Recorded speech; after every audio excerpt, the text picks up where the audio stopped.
NASA எச்சரிக்கை: விண்கற்களால் பூமிக்கு பெரும் ஆபத்து காத்திருப்பதாக விஞ்ஞானிகள் தொடர்ந்து எச்சரித்து வருகின்றனர்.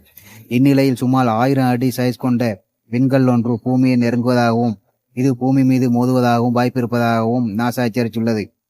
2003 MH4 என்ற பெயரிடப்பட்ட இந்த விண்கல் வினாடிக்கு 14,000 வேகத்தில் பூமியை கடந்து செல்கின்றது.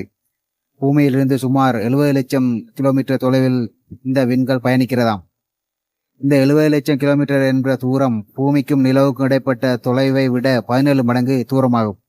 இது ரொம்ப தூரமாச்சு என்று நினைக்கலாம். ஆனால் விண்வெளியை பொறுத்தவரையில் இது ரொம்ப குறைவான தூரமாகும்.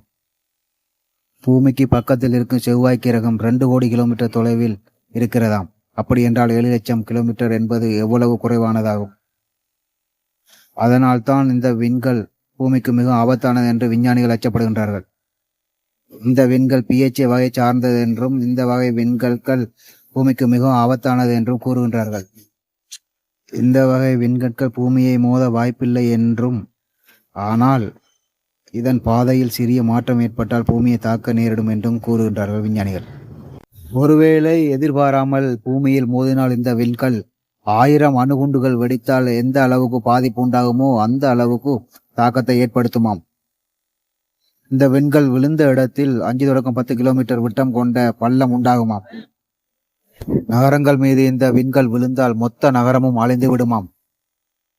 இந்த விண்கல் ஒரு நாட்டையே அழிக்கக்கூடிய சக்தி வாய்ப்பு கொண்டதாம். இந்த விண்கல் கடலில் விழுந்தால் சுனாமி ஏற்படும் என்றும், காடுகளில் விழுந்தால் காட்டுத்தீ பரவும் என்றும், எரிமலை வெடிப்புகளையும் உண்டாக்கும் என்றும் விஞ்ஞானிகள் அச்சம் கொள்கின்றனர். பொறுத்திருந்து பார்ப்போம் இந்த கல் பூமியை தாக்குமா இல்லையா என்று.